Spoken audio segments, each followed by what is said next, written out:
Python হলো পৃথিবীর অন্যতম বড় সাপ। এরা বিষধর নয়, বরং শিকারকে নিজের শরীর দিয়ে পেঁচিয়ে শ্বাসরোধ করে হত্যা করে। পাইথন পরিবারভুক্ত। পাইথনের দৈর্ঘ্য সাধারণত 10 থেকে 20 ফুট হয়, তবে রেটিকুলেটেড পাইথন 30 ফুটের বেশি লম্বা হতে পারে। বড় পাইথনগুলোর ওজন 100 কেজি বা তারও বেশি হতে পারে।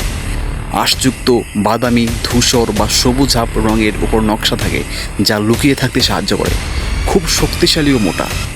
বিশ্বে পাইথনের বেশ কয়েকটি প্রজাতি রয়েছে, যেমন রেটিকুলেটেড পাইথন সবচেয়ে লম্বা, বারবিস পাইথন দক্ষিণ পূর্ব এশিয়ায় পাওয়া যায়, ইন্ডিয়ান পাইথন বাংলাদেশ ও ভারতের বনাঞ্চলে দেখা যায়, আফ্রিকান রক পাইথন আফ্রিকায় পাওয়া যায়।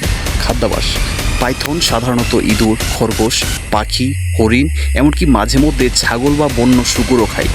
এরা শিকারকে একবারে পুরো গিলে ফেলে এবং তারপর কয়েক সপ্তাহ না খেয়েও বেঁচে থাকতে পারে। আবাসস্থল: জঙ্গল, নদীর ধারে, জলাভূমি ও ঘন বনভূমি। বাংলাদেশে মূলত সুন্দরবন, চট্টগ্রামের পার্বত্য এলাকা বা সিলেট অঞ্চলে পাইথন পাওয়া যায়। প্রজনন: পাইথন ডিম পাড়ে প্রায় 20 থেকে 100টি। স্ত্রী পাইথন ডিমের চারপাশে পেঁচিয়ে বসে থাকে ও শরীর দিয়ে উষ্ণতা দেয়। উপকারিতা: পাইথন ইঁদুর ও ক্ষতিকর প্রাণী খেয়ে পরিবেশের ভারসাম্য বজায় রাখে। কৃষিক্ষেত্রে ফসল রক্ষায় এদের ভূমিকা রয়েছে।